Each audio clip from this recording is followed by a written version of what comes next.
And we are live here to chat about Last Letter from Your Lover and possibly other things. But is there anything else on my mind? No, absolutely not. Because I just finished watching this movie. I'm obsessed. Kate, I believe you used the term descent into madness. Does that loosely translate into obsessed?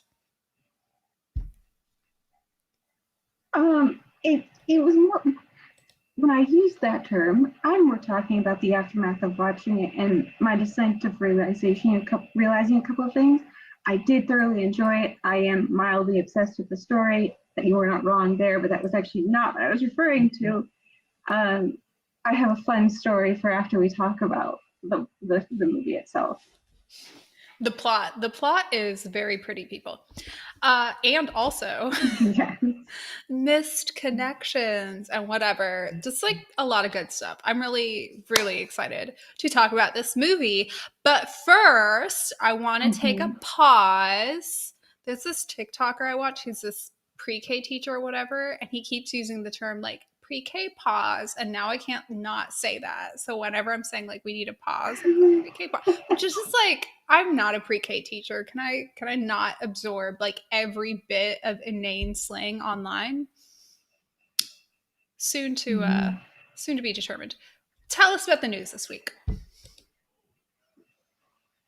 Okay, so coming out on Friday is the movie The Green Knight. That is a very old classic English epic poem, I believe, but it's a movie starring Dave Patel and a couple other people, Alyssa Cara. So that looks really good. It has great reviews so far. I don't know if I'll actually get to go see it, but it looks good. Um, as we already mentioned, Last Letter from Your Lover came out this previous Friday. So did Gunpowder Milkshake, which was a movie I talked about a few weeks ago wanting to watch. So that is on the to watch list for this upcoming week. Yes. And then, as we've discussed, Superman and Lois was supposed to be on last night, or so we thought. And then the world came around and tricked us, and it was not on. So we thought we were going to be talking about it today, and there was nothing to talk about. So I think it's whoops. because everybody's schedule is thrown off because of the Olympics. My schedule's thrown off because of the Olympics, because a lot of what I watched this week. Okay, let me check myself before I lie to you. Here's the lie I was going to tell you. I was going to be like, I haven't watched that much TV this week because I've been watching Olympic coverage. False. I have been watching Olympic coverage and I have watched a lot of TV this week because I marathon never have I ever this week. When we talked last week, I think I had like started marathoning, like I was like somewhere in season 1. I have completed season 1 and season 2. I cannot sit here and lie to you and tell you that I didn't watch a lot of TV this week because I did. Sorry, please continue with the news. I'm taking notes on stuff I want to ask you after this call. That is fine. That is all I brought this week. That is all I have, which is better than last week, but not nearly as good as the week before. All right, so that wraps up the news for this week. We are not going to be a source of Olympic news. That's a Winter Olympics Thank thing for me, goodness. not a Summer Olympics thing. I am currently in a state of mind where I'm trying to have as few opinions about the Olympics as possible. It's taking everything in my being to not have Olympic opinions because that's not my lane. My lane is the Winter Olympics. We know this. So I'm going to sit. Okay. Last letter from your lover. I feel like I want to start us off with disclaimers before I do ratings. Okay. You're welcome to contribute to the disclaimers. Here's the one that I would like to throw in the pile.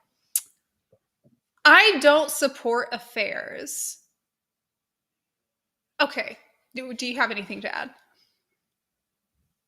I mean, yeah, I mean, I agree with you on a surface level. We can both just say, like, affairs not good, even if not good marriage, take different steps. But with that Right. disclaimer out of the way, I think there's nothing else to say about that romance. Right. That's now that we've got that out of the way.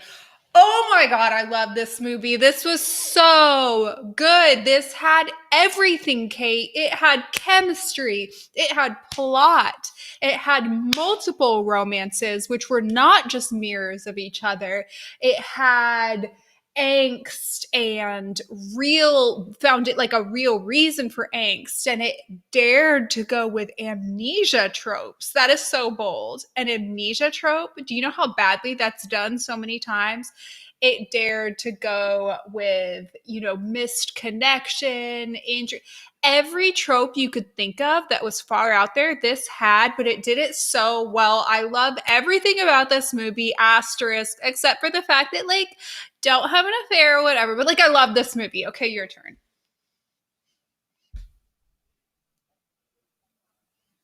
I liked everything about this movie except there was one little line in the modern storyline where Felicity Jones's character says something about texting with a hashtag. I was like, no, no, no.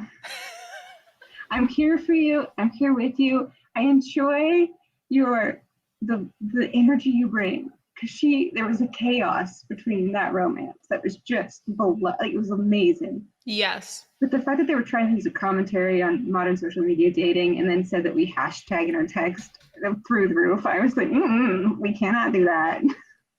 But She other was than talking about that, a it was WhatsApp great. message. She was talking about a WhatsApp message as well. Like, nobody uses hashtags anywhere near WhatsApp, first of all. But people don't even really use Yes. hashtags anymore. Like, that's the quickest way to announce you're like 35 and over on social media is overuse of hashtags, or even use of hashtags at all. And, and I'll give it to them. It kind of, to me, that character Ellie was supposed to be in her mid 30s, but Okay, I'm still fair. like, kind of like, I still don't have her say that. It's a really bad line in such a fantastic movie. And just like to start off, just giving the accolades, I was going into this movie mainly for the soundtrack. I'm not gonna lie. So I loved the original song from Haim, which honestly I knew how they were gonna use it, and they did it exactly. I was like, they're either gonna have a walking sequence or a driving sequence. It was the driving sequence. Hey, it's okay. Um, but the other music that they picked, like the Aretha Franklin song, and just the use of that music was fantastic, and I was really excited about that.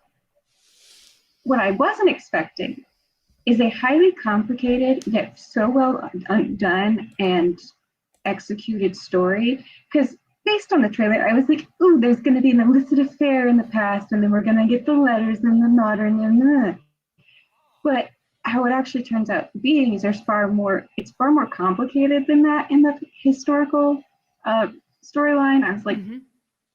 fascinated by, like, I know we were making fun of the amnesia plotline a little bit, but it actually added a surprising twist. Mm-hmm. I mean, it was well done because it made me lose any sympathy for the husband. Yeah. Like in the beginning, like I knew he wasn't going to be great, and when we see how absent he is, you understand why she gets into an affair, but you'd still argue, hey, like, let's do it the correct way.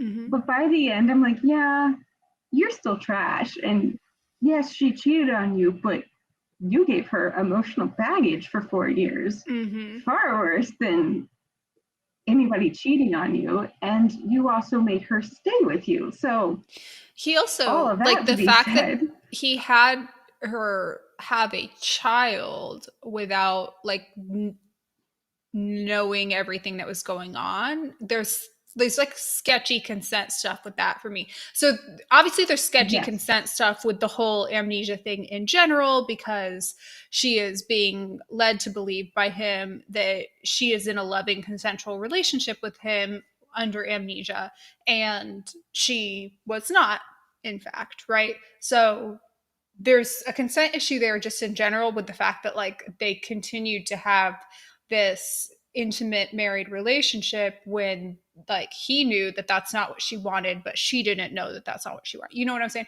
But the fact that they even went so far as to where she had a child then post amnesia, not knowing she's having a child with a guy that she despises is just extremely sketchy to me. So don't take this as me saying that I in any way support the husband. Not that I ever would. Everybody knows me better than that. Would Cammie ever support a No. man? Never. But I'm not saying I support him when I'm giving the disclaimer of like, ooh, I don't like a fair storyline.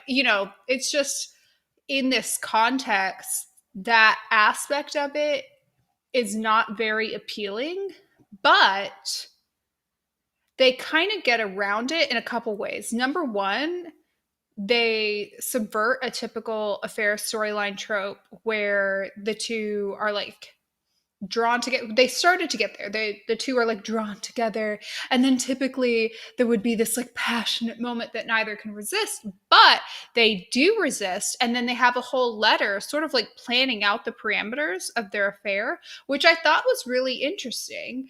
And they go through this idea throughout the movie of the fact that she can't get a divorce anyways. So it's kind of, I don't know, they do things to make the viewer more like less ethically concerned about the story, I think. I don't know.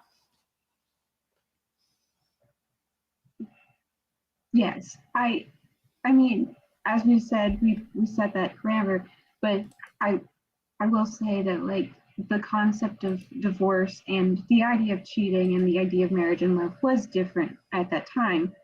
One as a kind of wraparound, and as you also said, the way they presented it, I normally do not enjoy affair stories. I don't see them ever ending happy. I don't see them ending healthy either. Um, so I normally steer clear of them. But with this, yes, it took them a very long time to reach that the happily ever after type thing, because they kept on kind of being torn apart. But I think there's a level of that also made me root for it in spite of the um, affair. So yeah, I normally would be very much opposed to using an affair, writing an affair. I just don't like it. And with this, I was like, yeah, this is great. I really loved this concept of like missed connections that they had and how they toggled back and forth between perspectives. So her perspective, his perspective, and having to sort of put together the stories. So here's a question as we shifted perspective from flash forwards and flashbacks ish and the his and her perspectives of the story. Do you feel like there was a good balance throughout of flash forwards and flashbacks, or do you feel like this was a flashback story with flash forward elements or a forward story with flashback elements? Like, I just feel like they were kind of having to tie four different stories together. Do you think those were I balanced? I would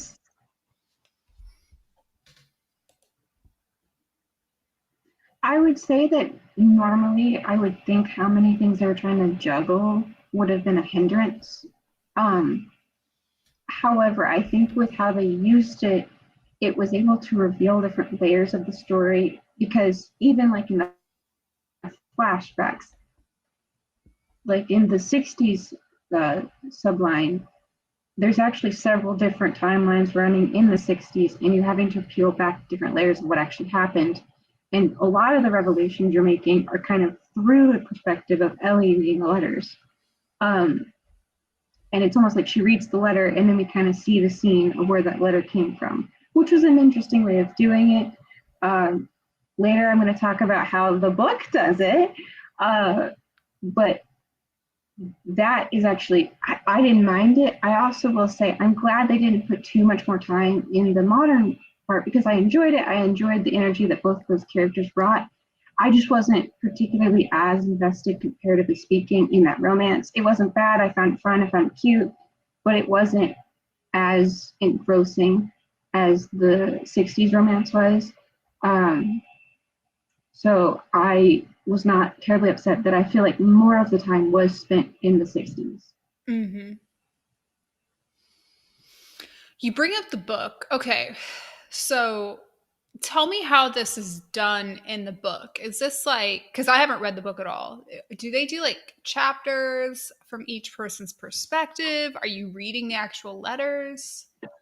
So, so I did not realize it was a book until the end credits. Apparently, I had messed up on my research this time. Um, but I saw who it was by. It's by Jojo Moyre. So, she does tons of books. I haven't read any of hers before because the more famous is Me After You, which is a story I am not interested in reading. Um, but I was like, okay, let me look it up. And I looked it up and I recognized the cover and I was like, oh, I know that this book is in my house. So then I went into my like mild animalistic rampage through my house and I found the book in the basement with the That's anatomy textbooks. funny. So you owned So the book that the was my whole decision. time. That's kind of like some weird Uh-huh. horror movie type Yes. stuff where like you're watching a movie and you don't know that there was like a book and the book was in the house the whole time. But like in a not scary way. Oh yeah. Not in a scary way. But I realized it because I saw the cover when I was looking it up and I recognized it, but I had never registered that that was the title, never put the things together. And so I ran down to the basement, I found it, and I pulled it up. And I was just kind of flipping through, and it's kind of segmented into, I think, 4 parts. And really, it's like the last part that really we have anything to do with Ellie. So there's a much less significant presence of Ellie. So it's all told, the first 3 parts, from what I could tell, were all told in the perspective of Jenny and Anthony, and not really including Ellie's perspective, which as a book I think is probably fine, but then you really are kind of like, well, why are we randomly introducing this character's storyline? Why does this character matter? We're in the final quarter of this book. So I don't know. I haven't read it. Maybe it's done really well that it doesn't matter. But I noticed that when I was flipping through it, I thought that was interesting.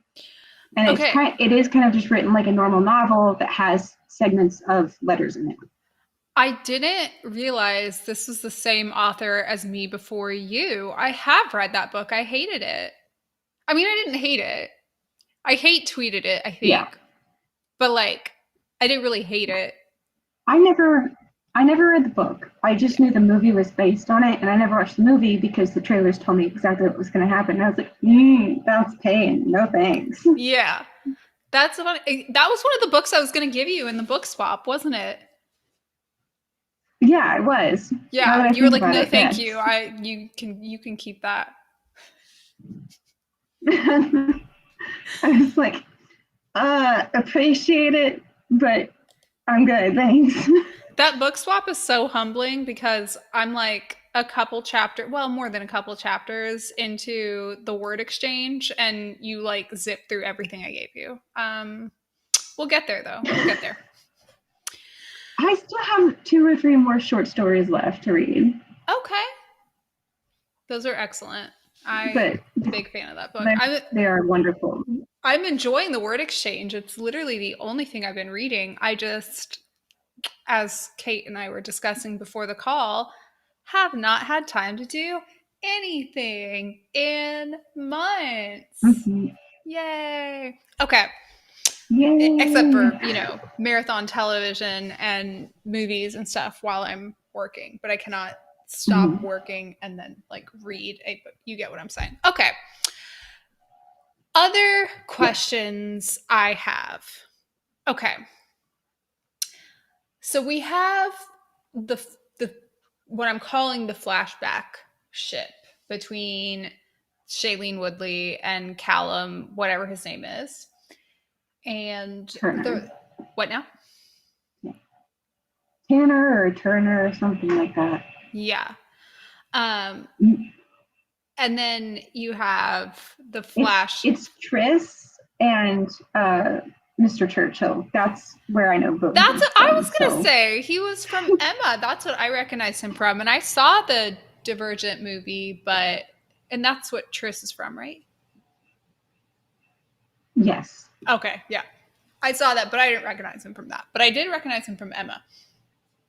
And he also, excuse me, He kind of just has this look where, like, I swear I could, like, just see him having never, like, watched anything he was in, and I would know that he has been in a Jane Austen movie. Like, absolutely, with every fiber of my being, would have no question that he has been in a Jane Austen movie, even if I had not seen nor heard of There it. is something about men being cast in the Jane Austen movies that they never truly fit the goal, like the exact beauty standards. But the more Right. and more you watch, the more and more like you're a pretty attractive man. And like by Right. the end, it's like looking at Matthew McFadden and like you're the most attractive man in the world. Whereas like no, those sideburns do nothing for you. It's just that you're playing Mr. Darcy, and I can overlook those sideburns. I wish I was immune to that effect because I hate to compliment men, but unfortunately, I can corroborate your stance on this. Tragic, truly tragic. Um, It is. we have them, and we have the flash forward romance, and one of the things that really kept, I don't know if I was just looking for it because this is very tropey, or if I was looking for it because I was looking for some kind of mystery, but I kept looking for the romances to mirror each other or be kind of connected in some way other than the fact that it's a journalist going after the story. And there's like a brief moment at the end where it's like, oh, I don't want to, wait until I'm ready. Waiting is not, like, we just need to go for the whatever it was that she said there. But other than those, like, general, like, journalists going after a story and thematic element to the love, the stories don't really mirror each other. So what did you think about having like two independent ships in this film? I liked it because I sometimes I do like it when they're extremely mirrored and you can see the obvious similarities. Whereas this, like you said, their similarities were more thematic. So like when they're looking through the archives in the basement, there is this level of like she's flirting with him, but I still think at that point she wasn't really going for anything. She was still kind of at the level of, when they were on the boat in the flashback, where she was kind of denying to herself where she was feeling. And then by the end, by the end of that night, then she's more into him, which is very similar to like the end of the vacation, where she's very much falling for Anthony. So I think thematically it mirrored it, which I actually enjoyed because it didn't feel like it was telling the same story, which was good because with so many different storylines or like different timelines of a storyline going on, I kind of wanted them to be somewhat different, at least enough for me to keep track of what kind of story they were telling for each romance. And to be very honest, I think what was great about the modern one was less about the romance in general, because you don't, Rory was kind of like the least main character of the four. Her story almost kind of told me more of like her coming to accept that moving on and finding new love and like trying to not be stuck in the past of her failed relationship was the best for her. So it was more of a self acceptance and like learning to accept love for her. So it wasn't as much about the romance and about him as it was her. Mm-hmm. Whereas in the flashback, yeah, it was more focused on her, but there's definitely elements of him learning stuff about himself as well. Yeah. I think I kind of enjoyed the independence between the two of them because it didn't make me have to treat them as like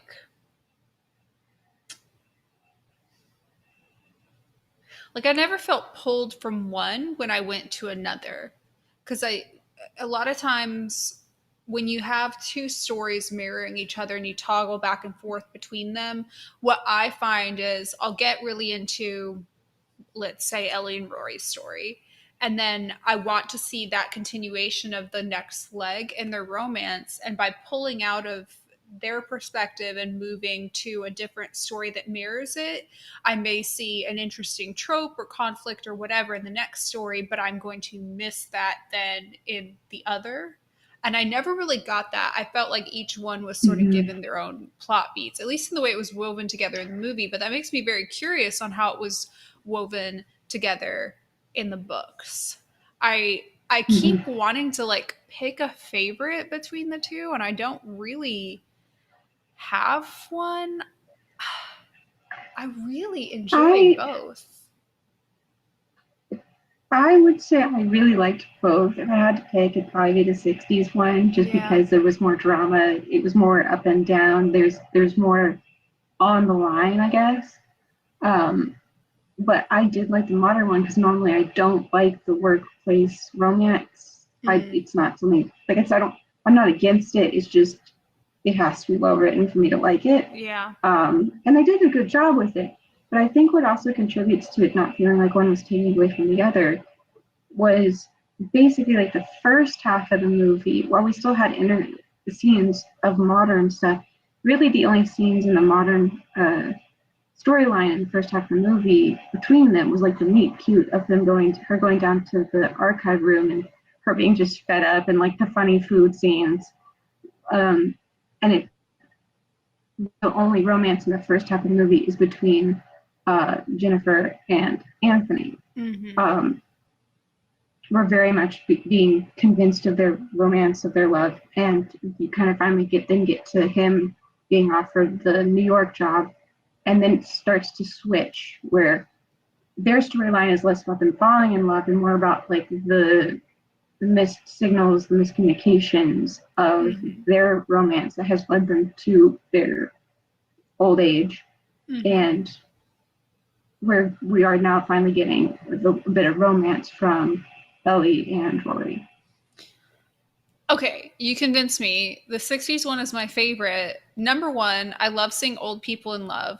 Number two, she fainted when she saw him because she thought he was dead. Yes, The fact that they the had the drama. sheer audacity to put that in, it thrilled me. Love that scene. It's so melodramatic and extra. But she, with still partial amnesia, sees her lover, who she thought was dead, and has all of the memories flash back to her, and she faints in his arms. Kate, the melodrama is unmatched. Well, and normally I kind of roll my eyes when I see people just faint, but I'm like, no, no, no, like head Yeah. injury, Uh huh. and like she is seeing a ghost. Right. Honestly, I can Right. kind of get behind it. I'm like, there's a reason. Right. Is it still melodramatic? Absolutely. Is it tropey as hell? Definitely. Do I like it though? Absolutely. I feel like, okay, so you know how some people are like, they'll have like a thing. Wow, words are really stringing together for me. Good job, Cammie. They'll have a kind of a hang up that pulls them out of a movie where, like, if it's not realistic, they kind of hyper focus on that, and that can be sort of upsetting. So it can be like a technical detail of, like, oh, that's not how the mechanics of that work, or the costume is unrealistic, or the accent is wrong or fake, or whatever the case may Mhm. be. Okay, so fainting is not that, but like it could almost a little be that for me sometimes. Like if I'm not super into a movie and there's like a fainting scene done not well, I'm like, oh my God, anything where it's like romanticized, because like most of the time when people faint, it's really ugly, like really ugly. Like they go pale, their face looks really really aged. Usually in the moment where they faint, you usually don't flop in like a really nice way, and when you come to, you're very groggy. There are no romantic senses tingling. A lot of people vomit after they faint when it is in response to a shock. So most of the time in movies, when we see a fainting scene, a lot of times it's like in response to a shock. Shock faints often are followed by like nausea and vomiting and stuff. So like there's just, it's just very unrealistic, right? And if it's done in a really melodramatic way where I'm sucked into the story like this is, I will completely ignore it. Give me a beautiful, romantic, melodramatic fainting scene. I don't care, right? If it's like in some sort of TV show where I'm not really into the story or I'm there to make fun of it anyways, fainting scenes can kind of get a little bit of flack from me. Yeah, I mean, to be honest, I can be one of those people I'm like that physically did not that's not possible or anything like that. Technical stuff will kind of pain me. But if it's done well, or you're just full on commit, if you just commit to the bit, I'm like, it's fine. If it's almost like season one of Riverdale. I liked season one of Riverdale because they were committed to know, like they understood what they were and they were committed to it. When they just thought they could be everything afterwards, that's kind of when I jumped ship. But there's plenty of shows and movies that will heavily wear on tropes that are unrealistic or highly romanticized and in real life would be have so much more drama and problems to deal with and things like that that are very fantasized in fiction. But if you do it well, I don't care. If you do it Yes. poorly, I'm not going to be able to get over it. Strongly agree. And that kind of ties really well. I'll do like a little commercial break for the other show I marathon this week. So I mentioned last week I was marathoning Never Have I Ever, which is the Mindy Kaling show on Netflix. The second season just came out, and so I marathon through all of season 1 and season 2. And that is a good example of like a really good borderline for me. And I'm not really the target audience, probably, maybe because it's kind of like a high school show, but it has like adults and college characters and stuff like that as well. And I can kind of tell by how it's written, it's sort of targeted at like kind of a through millennial audience as well, if that makes sense. Anyways, the show is incredibly melodramatic.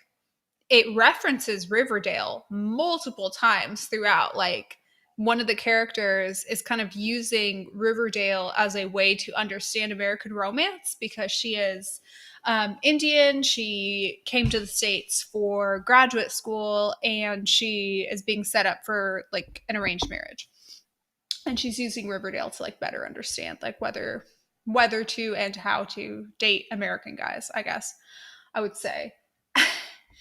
And there's moments in the show where they'll have some sort of like melodramatic tropey thing, the dance at prom, or the girls crying and a guy comes and rescues her, like whatever type of thing. They'll throw in tropes and it's really hit or miss. There'll be moments where like I'm really into this kind of like funny, cheesy romantic comedy, and I'll let any tropes fly. And then there's moments where I'm like, oh my God, this again, this is so annoying, or like, just do it better.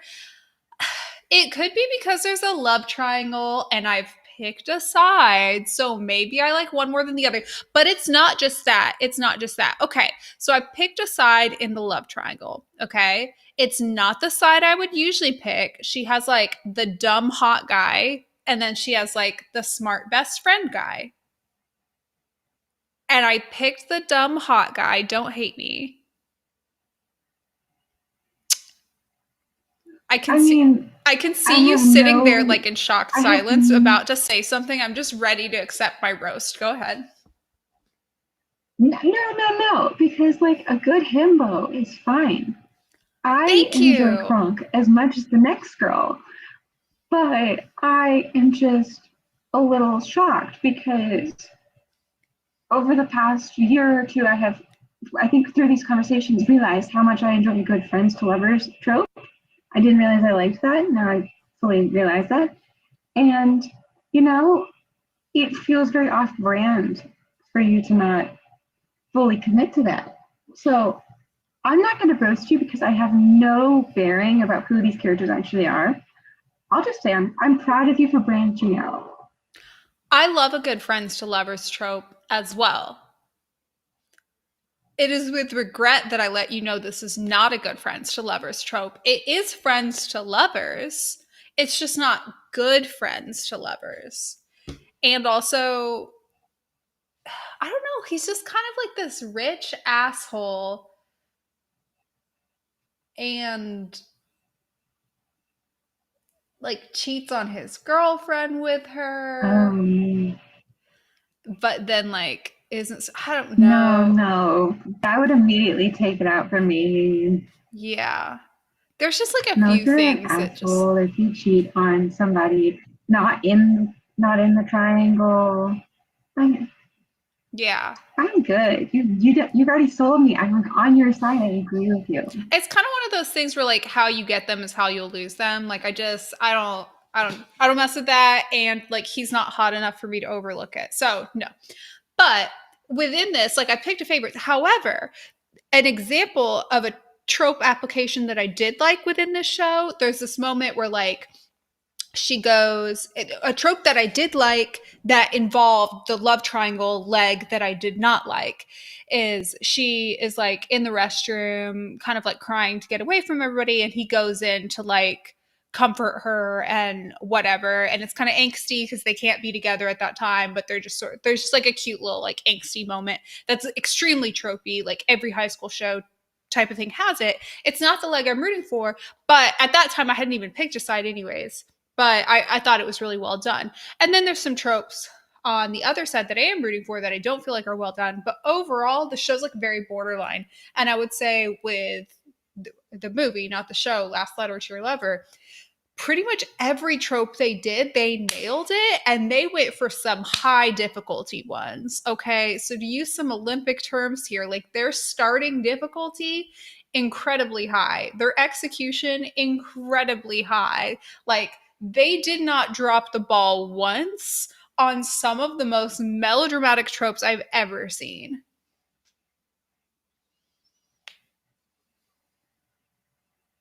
What are you talking? Which show are you referring to now? Are you talking about?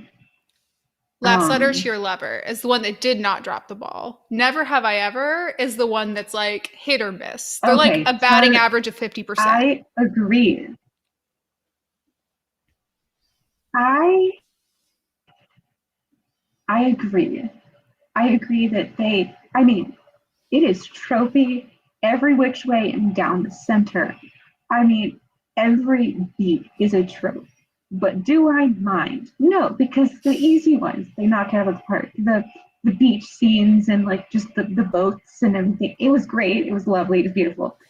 And then the ones that are very easy to mess up, the amnesia, the affair, the uh like the missed our chance, let's do it again in our old age. There's a name for that, just blanked on it.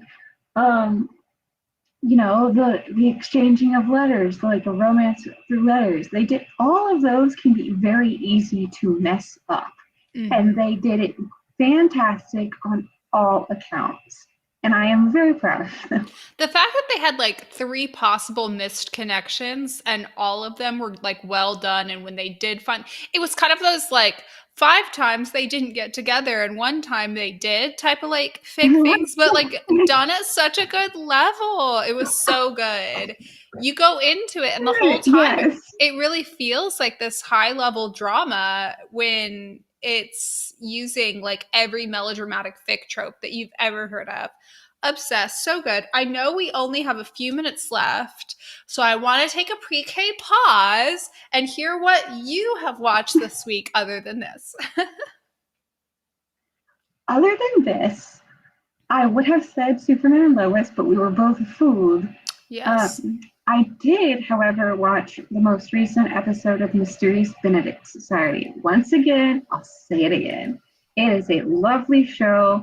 It is basically Wes Anderson for children. Um, it is like very funny. There's a lot of storylines that are not.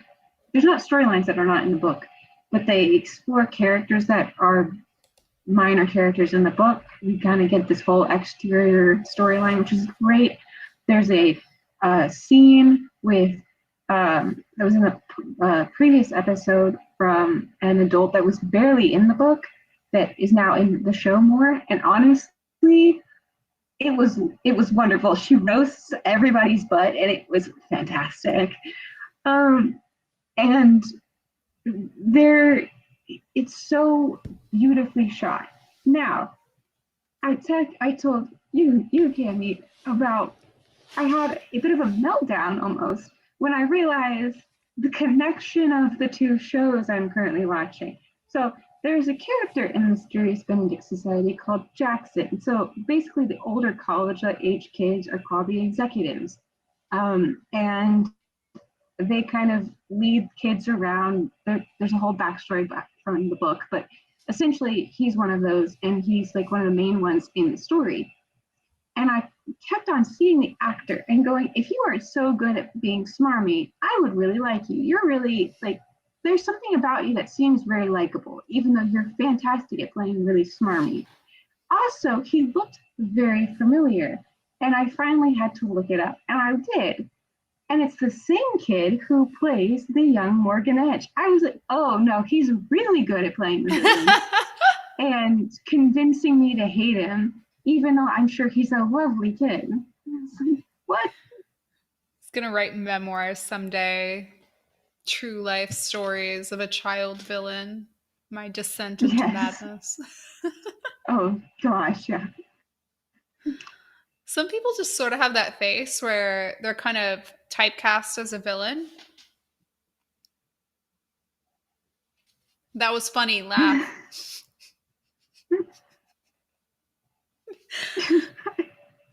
Speaking of being typecast as a villain, I'm strongly considering cosplaying as Agatha, like kind of a thrown together Agatha for Dragon Con.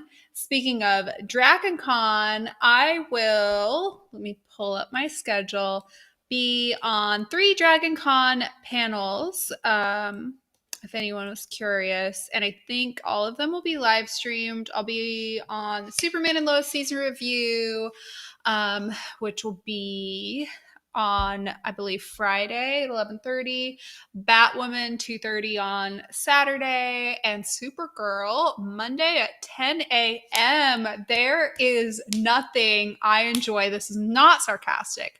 There is nothing I enjoy more than Monday morning panels. Everyone is dead or rolled out, dragging, showing up in their pajamas. Those panels are always so fun because, like, A, nobody has any filter. B, nobody had, like, there's like 2 brain cells in the room left to rub together. And you know, if anybody shows up for it, like, they actually care about the topic. I love a Monday panel. I remember being on a Monday Wonder Woman panel the year Wonder Woman came out because they ended up doing 2 Wonder Woman panels because it was just like such a hype thing. And that Monday Wonder Woman panel hit. Anyways, uh, I'll be on those. I might be on a couple others. Also, if you care about those topics, the Superman and Lois podcast that I did with Mr. Martin the Flash and Harley and X Force 11 Jeff is linked in the comments down below. Had a blast. Kate wrote in a special note. It was super fun.